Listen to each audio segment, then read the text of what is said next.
All right, welcome in week number 9 here of the college football season, as we've got kind of hard to believe past the halfway point, but certainly put up or shut up time for some teams, and we've got quite a few number of big games, top 25 matchups here this week. We're going to take a look at, see if we can't find some angles here for you guys, and we're doing it, of course, with our Thursday cruise. We welcome back in the pen. Ralph Michaels is here, as is Drew Martin and Rob Veno. And we'll kick it off, Veno, with you. Tonight, in fact, a pretty interesting game in the ACC with Syracuse taking on undefeated Pitt. So I've heard a lot about Pitt.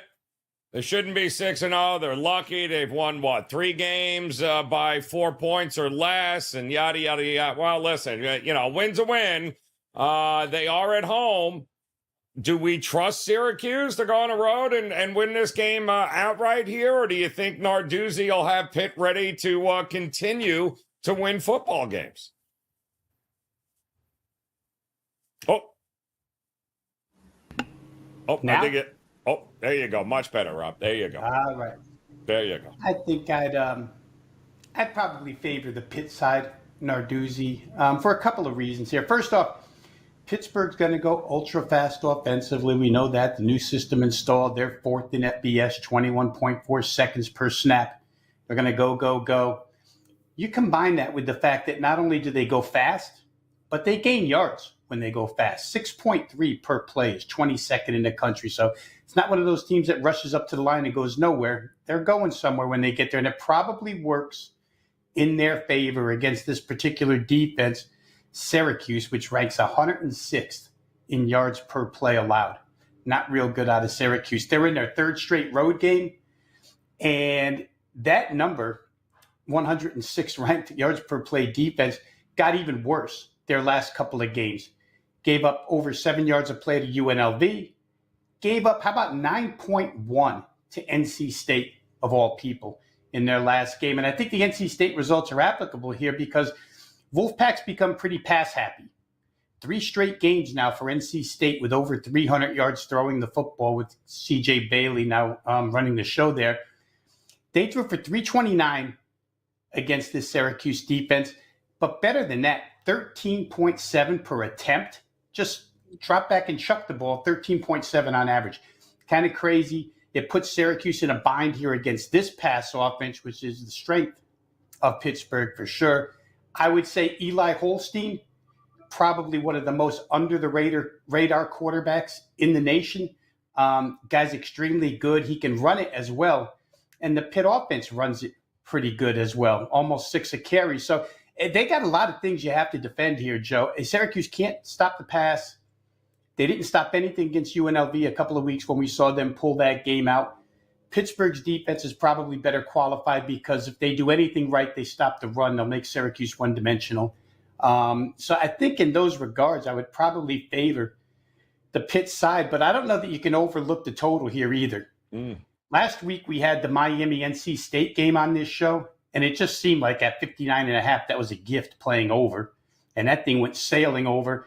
I could almost see the same thing happening here because Kyle McCord, he's going to be without his top wide receiver, but I don't know that that matters because Syracuse has so many receivers, including tight end and running back on this team that he throws to. So he's been playing very, very good.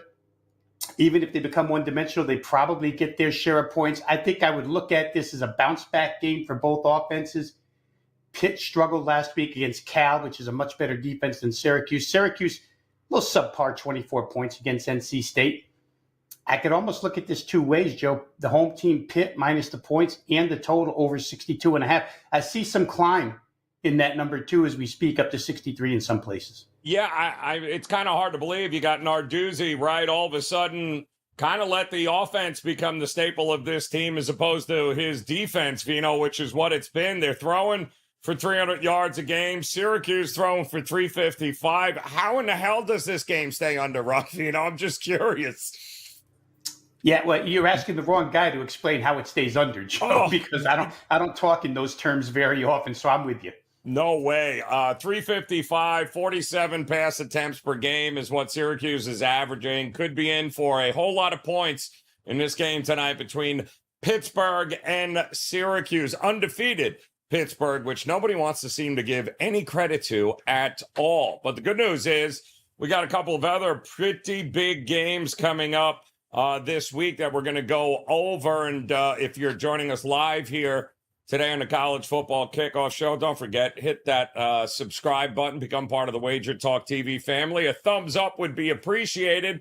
And of course, if you have any questions about any of these games coming up, drop them in the chat or the comment section on the rewatch. And of course, we'll be monitoring all of it as we get closer to kickoff time here on Saturday. And speaking of Saturday, boy, this is a classic, huh, Ralph? Notre Dame taking on Navy. This feels like a game where the running backs or the running game are going to be on full display here with these two teams. Is Navy as good as their record says they are? I mean, you are what your record says you are, right, Ralph? So is Navy as good as we all think they might be, or does Notre Dame put them right back in their place and remind them who the king of the hill is here? Well, I think there's value at Notre Dame, Joe. Listen, Navy is Mr. Joe Public this year. 6-0 straight up, 5-0 ATS against FBS teams, 6-0 to the over. I mean, who Joe Public team doesn't want to bet a team and the over? So, but listen, Navy is now ranked. And granted, them and Army are an incredible story, and college football is better when Army and Navy have at least decent teams that are not train wrecks. But let's put it in perspective. When I look at my power ratings, I have Navy at number 65, not in the top 25. Why? You look at their schedule. They've played the number 113th schedule this season. Temple, rush defense, number 125. Memphis, by far the best defense they faced, number 59. UAB, number 133. Air Force, 117. Charlotte, 111. You have played the bottom barrel of rush defenses and defenses in general. By the way, Notre Dame's defense, number 10. Couple positive things I do want to bring up with Notre Dame. You look at Notre Dame, and when they are playing the Irish in a neutral setting as a dog, they have actually covered 5 straight games by 10 points per game. So they do play better in the NFL stadiums where they traditionally play the Irish versus hosting them. But I look at Navy and I say, well, yes, that was a huge win last week. They won 51-17. Do you know in that Charlotte game, they only gained 288 yards. They were plus 5 turnovers, so a very misleading final. Navy still one of the slowest paced teams. They are number 126 on pace, averaging under 60 plays per game. And yes, they are passing more. Blake Horvath has thrown 72 times, completed 63% with a 10-1 ratio. Those are nice numbers. But again, when you can run the ball against the opponents you've played, that pass game is wide open. That won't happen this week. Notre Dame's defense has held 5 of 7 foes to a season low, and their D is actually number 7 in the country this year, holding their opponents to 118 yards per game under their average. Navy is a great Cinderella story, but it's going to reach midnight tonight, and that glass slipper will not fit. I like Notre Dame, but my best bet here for the show is going to be Navy team total under 19.5. Notre Dame shuts them down. Navy has to run the ball. I think the Irish get it done and hold Navy again to under 20 points. Was this, Ralph, or if I'm remembering correctly, when we kicked off last year's season, the game in Ireland, in Dublin, was it Navy, Notre Dame, and Notre Dame absolutely destroyed them? Was it last year or the year prior? You are correct, Joe. And I forgot one part to that 5-0 trend. When it's game 1 of the year, Notre Dame has covered the last 2. Navy has covered the last 5 neutral games that haven't been season openers. And the difference about that, just so people know in general, if you have the entire offseason to prep for a Navy offense week 1, yeah, you can shut down that team, as Notre Dame has done twice. Now, again, even though we're later in the season, since Notre Dame has played Navy every year, the prep is much different for someone that doesn't face Navy regularly. So when you prep for this offense every year, your defense becomes accustomed to it. So again, this situation's a little bit different.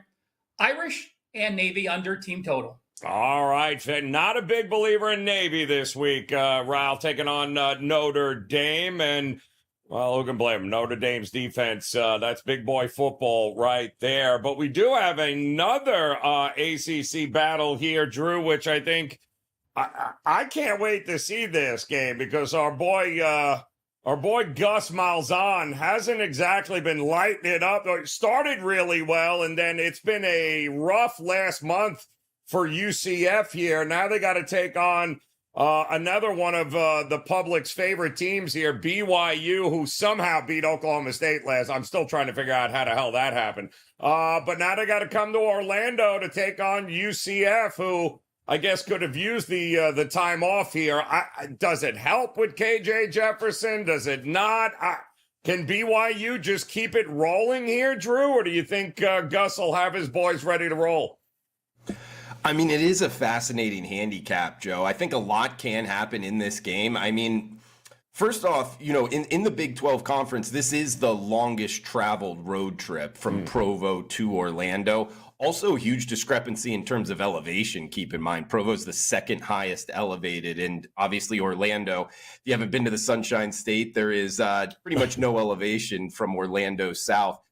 Joe, I actually look at this one, and it came out BYU as the short favorite. We have a flip favorite here. UCF is actually laying points to BYU. What the heck is going on, guys? I mean, this is a fascinating kind of just digging into the betting markets in college football. 3-4, under 500 UCF is laying points to an undefeated BYU team who, oh, by the way, is 6-1 against the spread. They've been money makers up until just what Joe was talking about, losing last week to Oklahoma, or losing against the spread to Oklahoma State. They found a way to win the game. Very questionable. They needed a 4th and 7 to actually get that done. Joe, I actually think it goes towards the handicap on the field here. And BYU has struggled against the rush. Just in that Oklahoma State game, they gave up over 270 rush yards. And now they're facing a UCF offense that just rushed for 350 yards against a top 10 Iowa State team on the road in Ames, Iowa, in a game they should have won. So I had this game circled as look to be on UCF. But I am so surprised that the market was so in tune to this and now has UCF as the favorite off of 4 straight losses, by the way. They lost to Colorado, Florida, Cincinnati, and Iowa State on the road. So a brutal schedule, but still, I mean, losing 4 straight and laying points to a team that's undefeated is just interesting in itself. I do think UCF is the side I would go with, guys. I think when, the odds makers point to something like this, Joe, and a team under 500 this deep in the season is laying points to a team that's undefeated, you got to pay attention to that kind of stuff. The bounce house should be pretty live. And, hey, I think Gus Malzahn in this offense, who, oh, by the way, has made a quarterback shift. Yep. They've been playing 2 young kids, not getting great passing kind of explosion. They're not throwing for very many yards, but the running game is obviously working. BYU has struggled against the run. We just talked about it against Oklahoma State, giving up 270 rush yards. So I think UCF's able to move the ball at home. Tough trip here for BYU. I think UCF wins this game, Joe. It feels like they're catching BYU in a good spot here in order to be able to get the win. And Ja'Cory Brown is who they went to at quarterback, and I think he busted out 154 yards on the ground alone last week. Not to mention Harvey, the running back from UCF, Drew, is an absolute stud. The kid is unbelievable. So they have lost 4 in a row, but those last 2 losses, I believe, were by 6 points or less. So BYU, I think, is going to be in for it. I'm with you. I think UCF bounces back in a big way at a reasonable price here. I'm with you, looking for BYU to get their first loss of the season. All right, guys, we've got 2 more games we're going to break down for you here. We're going to do it roundtable style. We'll go to each of these gentlemen, get their thoughts on 2 of the bigger games coming up this week. But a quick reminder, if you haven't done so, what are you waiting for? Hit the like button for us if we could. A thumbs up always goes a long way. Just hit the subscribe button as well. Become part of the WagerTalk TV family. And drop a question if you have one about any of the games in this Week 9 slate here. If you're joining us live, drop them in the chat room. I see a couple of comments coming in here about a game tonight and whether or not Indiana can be taken seriously. I feel like we get that question each and every week. Shout out to those on Instagram as well as TikTok hanging with us here today as we get ready for, and who'd have thunk it, guys? We're at a point in the season where we can no longer count on Alabama to handle their business. How many losses? What, 2 losses? Alabama? Like, damn, Nick Saban ain't walking through that door anytime soon, apparently, Rob Veno. What a difference a year or, well, over the last decade and a half. And if you told me at this point, Week 9, we already be talking about a possible 3-loss Alabama team, I would have laughed at you. But my goodness, Missouri, is Cook playing? Is he not playing? Hell of a comeback last week, but I don't know.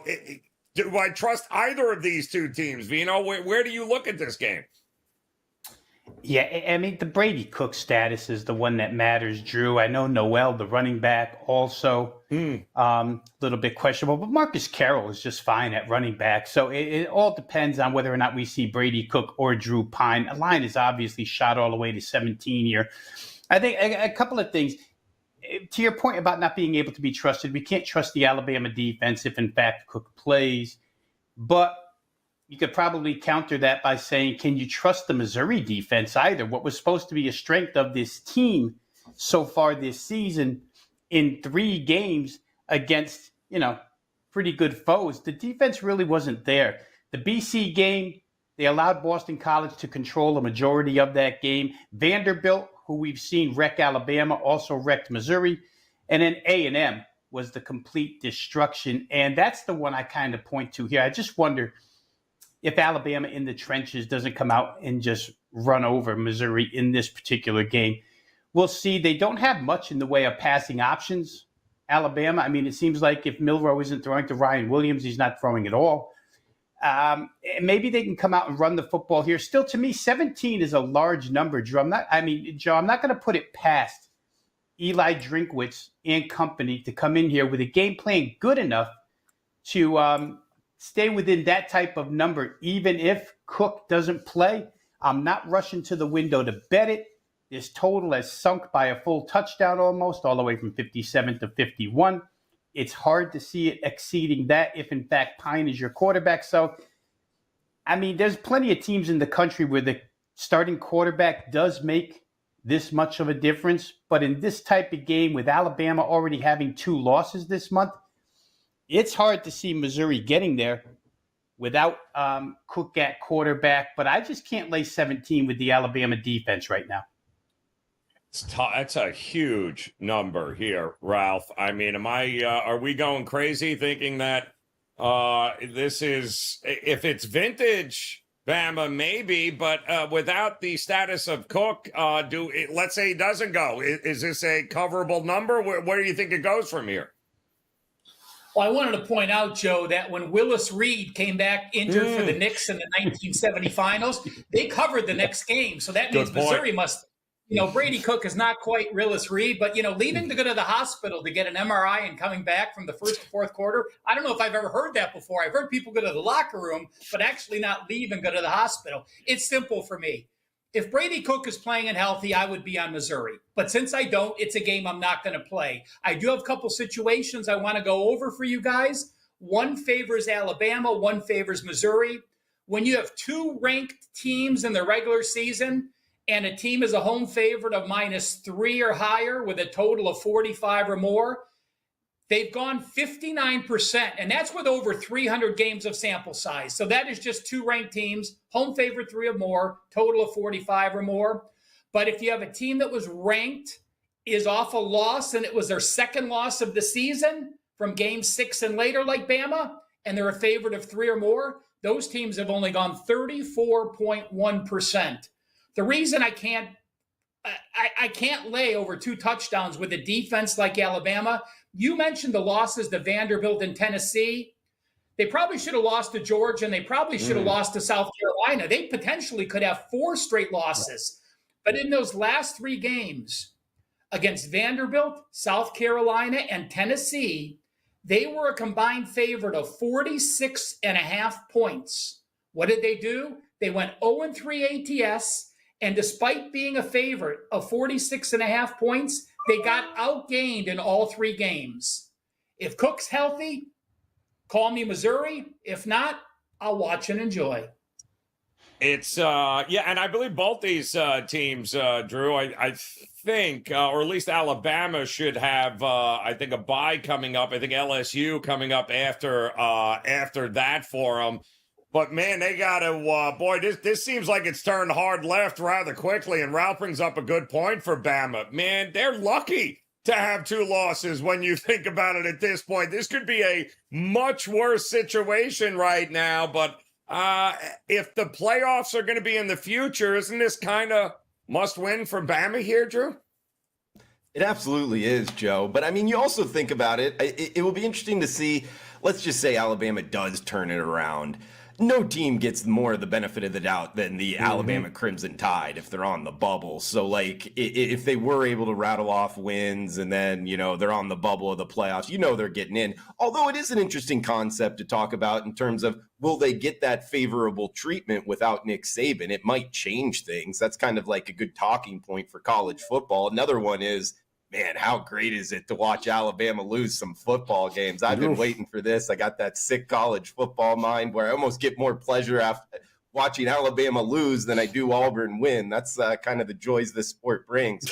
I agree with a lot of what Ralph said. If Cook plays, I would look to be on Missouri here. I mean, this is an Alabama team. He went over the stats. They've lost 2 of their last 3 games straight up. They've dropped, 3 straight against the spread here. They do have the bye next week before going to LSU there, so a big game. But I wouldn't factor that in too much. Instead, I just doing some research here because I do think Brady Cook is a great college quarterback, Joe. And he would change a lot with what Missouri does offensively, staying within this number. And looking at what the Kansas City newspaper here, I'm seeing extremely limited in practice. That extremely word, that kind of scares me off as a sports bettor. You kind of learn to look for those little adjectives. That's the thing that's keeping me on the sidelines in this, Joe. But if he does play, if he looks good, I think it could be a good bet. However, I just can't risk, money not knowing and extremely limited in practices. That kind of changes things. Yeah, and listen, last time we saw Missouri on the road, it was against Texas A&M coming out of a bye, and boy, that didn't look good, did it, folks? So maybe we're all overthinking this. Maybe it's an 18-point line for a reason, people. And if Cook can't go, my goodness, Bama will not take its foot off the gas, that is for sure. But a big one for Alabama. They have little room for error moving forward. But we also have a huge game coming up this week for the new number 1 team in the country. Or I don't know, it could be an argument here as to whether or not we really think Oregon is the best team in the country. They certainly have the record that says they will. They're going to take on Illinois in this one here, and another number that's very, very interesting here. I don't know. Rob Veno, when I look at Oregon, I continue to watch games that come down to the 4th quarter. Don't feel like they're running anybody out of the building or the stadium here. It figures everything is a sweat. Are we in for another sweat job? Can Bielema in Illinois give them a run for their money in this one? Well, first, let me clarify something. I'll go back to Ralph. With the Missouri game. The reason why you can go to the hospital and get back into the game is because the hospital's across the street from the football field. For those who haven't been there, yes, it's far corner of the university, across the street, you're at the football field, go on an angle to the other side of the street, you're in the hospital. So it's like a locker room walk anyway. So Brady Cook didn't have to go too far to get treated. I do a segment there in Columbia, Missouri since 2006. If I hear anything about Cook, I'll let everybody know, but we'll see how that goes for that game. Here, Joe, I'll say this. Oregon's got 4 straight wins, right? 2 by 35, 2 by 21. surrounded by the Ohio State game where they only won by one, but that was the biggest game they've played. Brett Bielema's team continues to surprise. My first inclination here when I saw this game on the board was to say, you know what, Illinois got off easy last week with Michigan. They had given up 239 yards rushing 2 games in a row. And then Michigan comes in. I think we had this game on our show last week where Jack Tuttle was going to be quarterback and maybe he could balance out offense, blah, blah, blah. Michigan couldn't run against a team that had just given up 239 rushing yards to Purdue. My thought was Illinois is going to get back to their old ways and get run over by Oregon. However, Purdue ran on Oregon too. They didn't just run on Illinois. 204 rushing yards on 40 attempts against Oregon. Now, they didn't score a point, which is kind of weird. Those two don't correlate, over 200 rushing yards and 0 points. But it's just the way Brett Bielema's team is playing here, and the fact that this number is 21 plus a half, 21 and a half, I think has to lead you toward the Illinois side. Dan Lanning is great for a head coach of Oregon because he's got those Georgia roots, and now being planted in the Big Ten, he understands the value of trench play, run game, etc. But so does Brett Bielema. And for what it's worth, the offensive line has played pretty well here, and Luke Altmaier continues to play pretty well at quarterback. You could take that 50-49 game against Purdue and maybe just call it a letdown game. Maybe it was, maybe it wasn't. But to ask Bielema's team to lose by more than 21 points, I think is a little much here. So as much as I respect Oregon, their ability to strike quickly, which you fear in this game, you don't want quick strike scores. So I would imagine that Bielema's got something defensively worked out here in the game plan. And it's not really a look ahead for Oregon, right? You got Michigan next week, which should have been a look ahead, but now Michigan's just another game. I think Oregon wins, but the 21 and a half to me seems too high. I would look towards Illinois to be prepped well enough to make this. Again, it's going to be one of those 2 time zone trips, right? Central to West. They haven't been good for teams traveling, but 21 and a half is a lot of points. So I'd look towards Illinois. A ton of points here. I mean, it was 3, I believe, Michigan turnovers that Illinois was able to take advantage of and win that game. But if we're being realistic here, Ralph, we have seen Oregon, especially over the last couple of years. I've got them as 7-3 as a 20 or more point conference favorite the last 3 years at home. It feels like the offense is starting to figure some things out here. The defense coming off the shutout. Do we trust Oregon at home to cover this number, or is this another team total for you? No, I like Illinois, but first let me give you a stat that actually favors Oregon. So again, whenever you're breaking down a game, you're going to have positives, you're going to have negatives, and I want to mention one of the positive Oregon situations. FBS teams from week number 8 and on that are off a shutout win with a total under 60, this goes all the way back to 2013. They are 68.9% against the spread. So there is something about that shutout which teams do rally around. But, I went, Joe, if people watch Bet on It, they know, how high is Joe? I actually thought I took like 5 gummies by mistake when I looked at this stat. I do a college football stat compare each week, and I break down explosive plays and a bunch of other categories. On the season, and I had to look at this 3 times to make sure I was not drunk. Illinois has more explosive plays on the season than Oregon does. What? Is that crazy?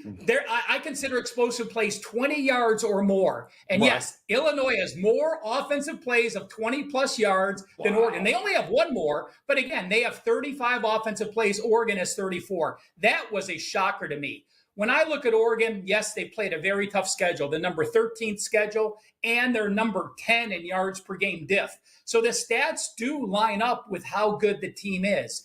But again, they've only had 2 wins by 21-plus points all season. Remember, they opened up against Idaho. They win by 10. Their next game at home, Boise, they win by 3. The Michigan State game, yes, they did win that by 21 points. And then Ohio State, they won by a point. Illinois, we know, wants to run the ball. 38 rushes, 19 passes. 39 rushes the week before, 34 passes. They are going to run the ball. I am going to do this, though. I am going to back Illinois in the first half. I think what can happen is that Oregon can break down that Illinois D-line if they continue to run the ball in the second half. We see that often. A D-line gets tired, the front gets tired, and all of a sudden 2 and 3 yard rushes turn into 5, 7, 20-yard rushes. So I like Illinois fresh to stick with them in the first half. I'll back the Fighting Illini first half against Oregon. Oh, keeping it close. Early in that one there, says Ralph. Interesting look in that one. I kind of really like that look, in fact. And Drew, the question is, if Illinois is going to keep it close early, then they better pull away late. I mean, Dylan Gabriel right now, 77%, 15 touchdowns, 4 interceptions.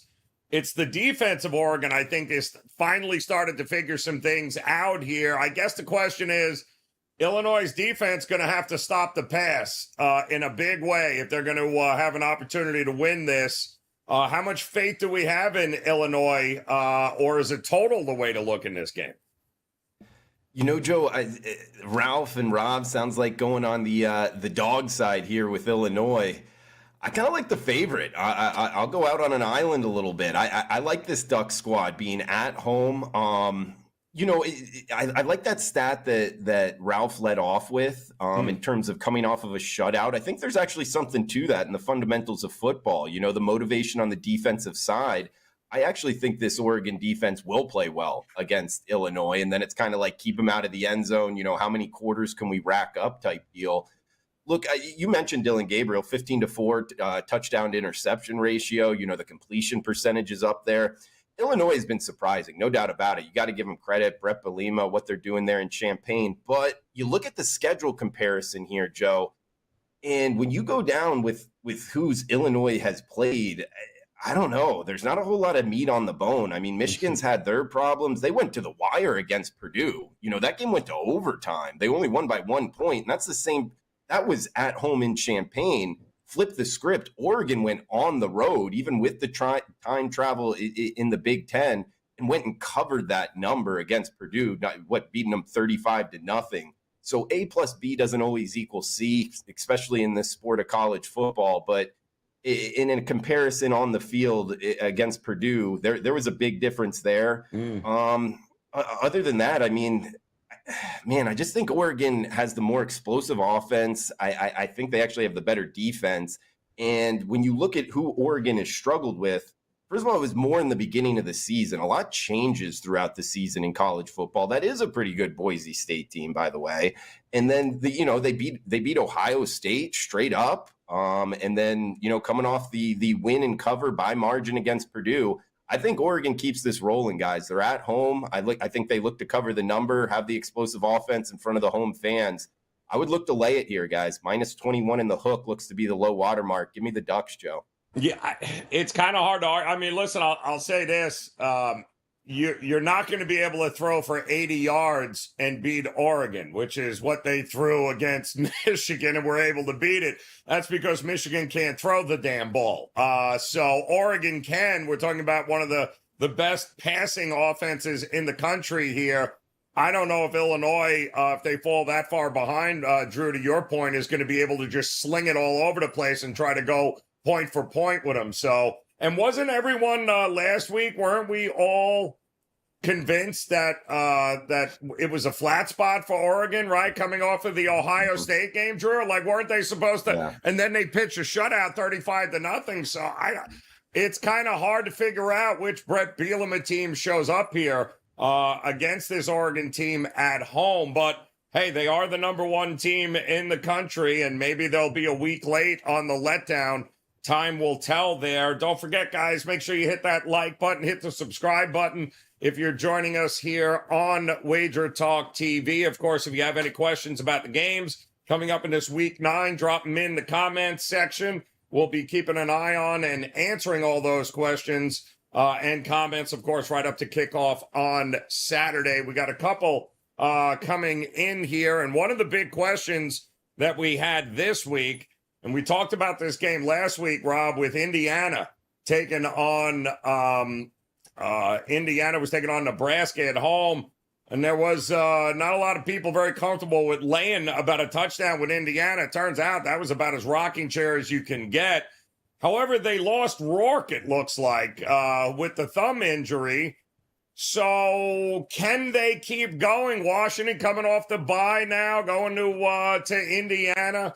It's amazing what a well-coached team does when they don't shoot themselves in the foot. Having a backup quarterback isn't that bad, Veno. Can they keep it rolling, do we think, against Washington? I think it's a little more difficult. I think when you get your quarterback hurt, and as good as Curtis Rourke has been, but you're already in the midst of a rout, bringing in the backup is pretty easy in that situation. Right now, you have to start a game, and especially against a team like Nebraska, who really doesn't have the weaponry to come back from 2-3 touchdowns down, right? So simple task for the backup quarterback. Just don't blow it on us. Here you got to start against Washington, as you mentioned, off a bye. Washington with an offense that can throw it around just as well as Indiana can, probably better now without Curtis Rourke. So, the market is in love with Indiana, right? Because despite not having a number one quarterback in there that's played as well as Rourke has, the number stays the same. 6.5, no real movement towards Washington. We may see it later in the week, but we're not seeing it now. You would think quarterback injuries, the way money chases injuries in all sports, that there would have been some movement in this line. There's not. That being said, I still think Washington is the right side here. They came cross country to play that Rutgers defense and absolutely dismantled it that night. 500 plus yards offense, didn't correlate the points, but they moved it up and down the field all game long. And I'll say it again, I'm generally not a big fan of Jed Fish in his first year at a college, just because the extensiveness of his offensive playbook, they seem to fall flat. Took a couple of years for Arizona to get going. Washington seems to be going right away. So I think plus 6.5 is the right side here. I think Washington's already experienced this travel stuff, and the weather's supposed to be decent here in this part of the country, Midwest to East this week. So I don't think they'll have any trouble there either. Yeah, it's the loss of Rourke is not great, but the kid certainly did a pretty good job stepping in. He's got a little bit of experience there as well, but my goodness, unbelievable job what they're doing at Indiana in this week. So to answer your question there, it appears that Indiana is certainly more than capable of continuing to win games and maybe even find themselves in a Big Ten championship against probably who else? Who are we kidding? Ohio State. And Joe, real quick, I think it's the first time all season anybody's had 2 weeks to get ready for them as well, which is an interesting thing here from a coaching standpoint. Can Jed Fish put something together for Washington? Yeah, and can they not shoot themselves in the foot, which they've done a tremendous job of in a couple of losses so far this year, Washington. Drew, they're asking about your Auburn Tigers. 4 straight losses.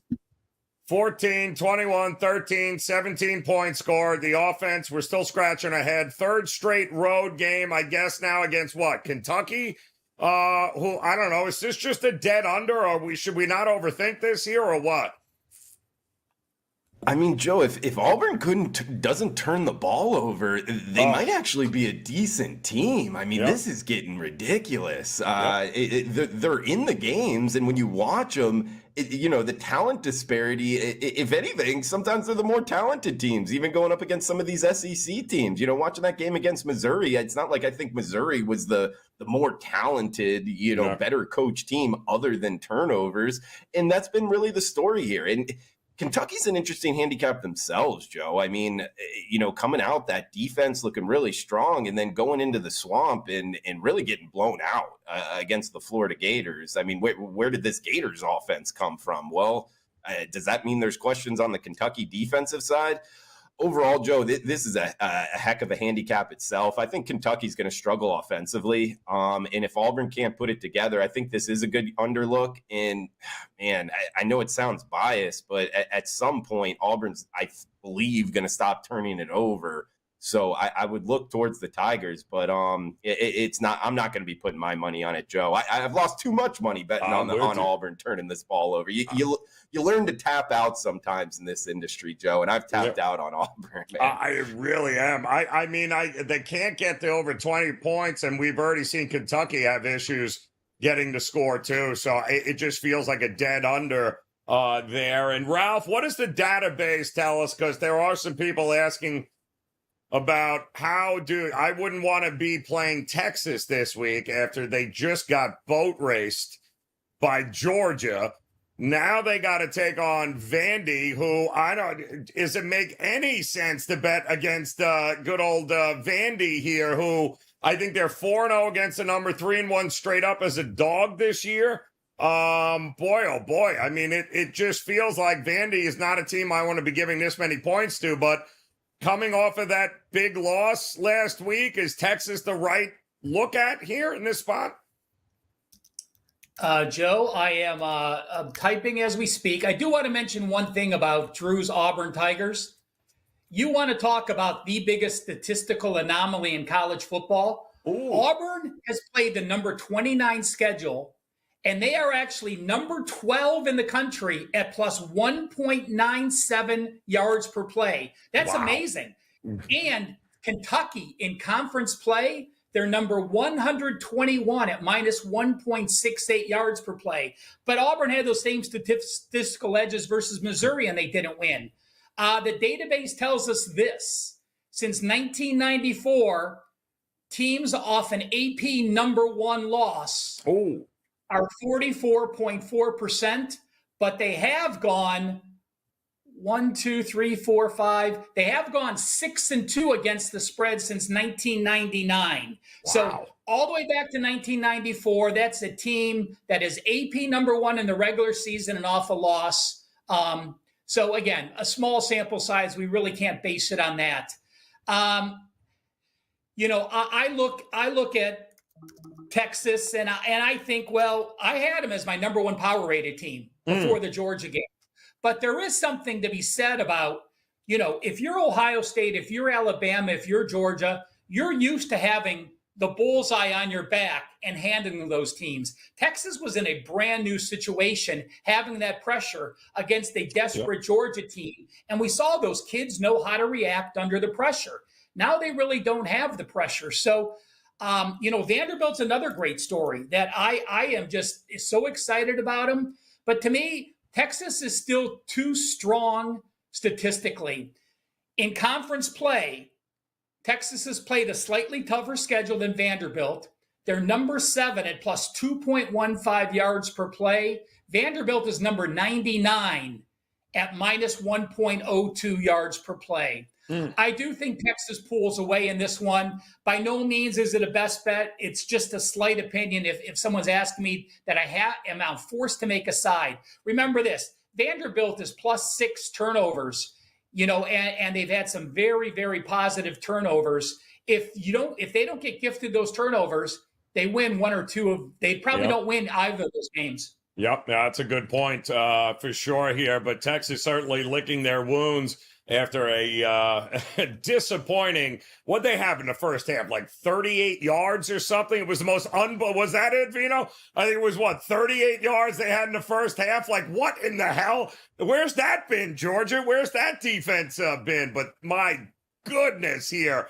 Sarkisian in a bounce back spot, but Vandy has been money all year long as an underdog in this role. So that is going to be a very interesting game. We're going to learn a little something about both of those teams. Also learn a little something here about these three guys who are no doubt locked, loaded, ready to go for a week 9 in the college football season. Don't forget week 8 in the NFL season. Oh yeah, don't forget Major League. Oh, that's right. The World Series is getting ready to start, not to mention the NBA. So Rob Veno, what do you got locked, loaded, ready to roll here? Not a lot going on, but what do you got rolling here at your page at WagerTalk.com?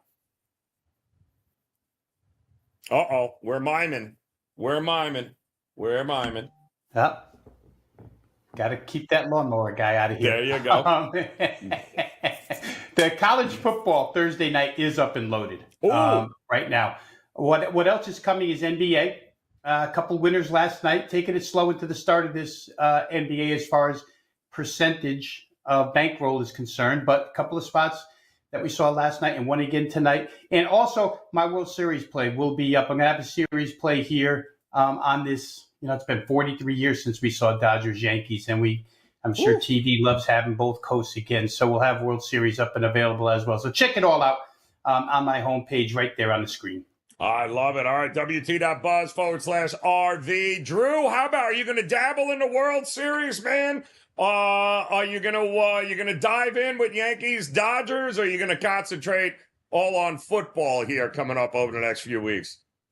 Joe had the great MLB regular season, and then coming into the playoffs, lost a couple. I feel like I lost a little bit of an edge, but I'm going to dip my toe back into the World Series, guys, this weekend, so stay tuned for that. But, yeah, Joe, got the 4%er up for tonight if you're watching live or watching on Thursday.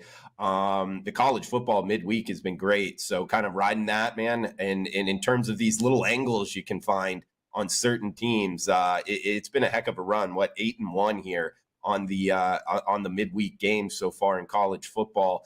And then got the Saturday card out as well, guys, for college football. Might add another play or two, and Sunday up for the NFL by the end of today. So check it out, Drew Martin, WagerTalk.com. Get it rolling, guys. And Ralph, how about you? Are you lock loaded for tonight, or are you got your stuff coming up this weekend? NFL loaded for tonight. First 3 college football plays loaded, including my game of the week. I'll be loading an NFL 5% later tonight or first thing in the morning, depending if I think there's going to be a line move.